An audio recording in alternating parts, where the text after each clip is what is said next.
Turbulence. Taking it to the billboard. You know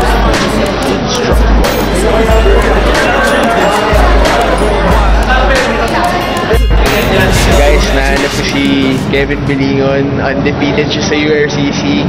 Siya yung flyweight champ. Okay, so dito siya sa harap ko ngayon. Medyo starstruck ako. Makakalaban niya si Justin Cruz. Okay? Okay. So, hello Kevin. Hello. Hello. So Kevin, from ano ka, no? Anong team mo ulit? From Team Lakay. So galing ka pang Baguio yan? So kailan ka dumating dito sa Manila? Nung Monday. Monday pa, okay. So kilala mo ba yung kalaban mo pa? Si Justin Cruz. Justin Cruz. So anong alam mo sa kanya? Ano bang anong scout mo sa kanya? Kumbaga? Sa grappler. Grappler? Grappler. Nanununtok rin? Meron din ang sunod. So, ang alam ko kasi Team Lakay Wushu, striking kayo, no? More of striking kayo. So, dahil alam mong si Justin ay grappler siya at marunong din siya mag-strike, anong balak mo gawin sa kanya? Kunin ko na lang sa stand-up striking. Kunin mo sa stand-up? O yun. So, since nasabi mo yun, pare, meron ka bang planong depensa sakaling mapunta sa ground? Depensahan ko lang yung kung punta kami sa ground, depensa lang ako. Then tayo. Tapos, subukan mo tumayo talaga. Ito, tinanong ko na rin kay Edward Jackie Roy, parang yung pong yung Team Lakay po kasi noon kayo na high altitude training. So medyo lamang kayo, diba? Dahil sa Baguio kayo nagtitrain. Ano pang ibang training na ginawa ko para sa fight na to?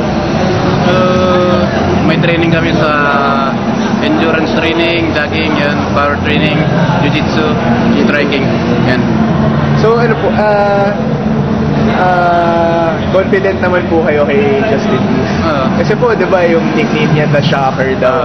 So, malamang, medyo, syempre, tinatansya niya siya. Baka, ang balita ko po kasi sa kanya, parang nagwawala daw.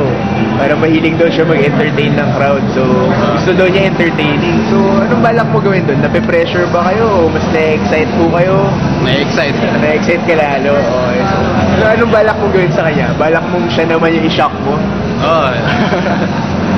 So kunwari ngayon, papasok ka na sa ring ngayon, kaharap mo si Justin Cruz. Anong unang pumapasok sa utak mo? Anong unang game plan mo? Ang game plan ko, tumbayin na agad. Talaga, may pag-strike ka talaga sa kanya? Kung may opportunity, tumbayin na. So ito kasi maraming mga kabataan ngayon na gusto sumali sa MMA. Pero syempre may mga negatibong mga comment na yun nga, masyadong violente, bakit di ka na lang mag-basketball, di ba? Anong masasabi mo dun sa mga fans? Lalo na yung mga fans po ng Lakay Wushu. Kasi po, idol kayo ng maraming tao. Lalo po yung teacher niya, si Mark Sangyaw. Idol po kayo ng maraming tao. Galing pa kayong Baguio. Ang lalakas niyo po. Ang lalakas niyo po. So, ano pong masasabi niya dun sa mga kabataan na gustong sumali pero medyo takot dahil po, yun nga, masyadong delikado nga daw. Sa mga fans na gustong sumali dito, ayos naman na sumali sila, kaya lang kung gusto nilang ensayo, hindi yung lalaban, ayos lang. Pero kung talagang gusto nilang lalaban, bakit hindi? So, yun. Yan po ang message ni welterweight champ. Welterweight pa? Flyweight champ pala. Flyweight champ, si Kevin Bilingon. Undefeated po siya, so maganda pong laban. So, any last words po? Pasalamatan niyo po yung fans niyo.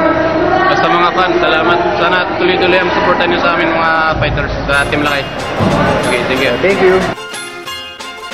Turbulence. Taking it to the billboard. You know it's finest. You taking it to the billboard. This one is dedicated to all the champions worldwide. No matter what it takes, taking it to the billboard. Let me shake your imagination like a wrestler. I'm me and get you into position like a Kesagutami. Reaching dreams, achieving things that can't be done. Enter the mind state of a champion.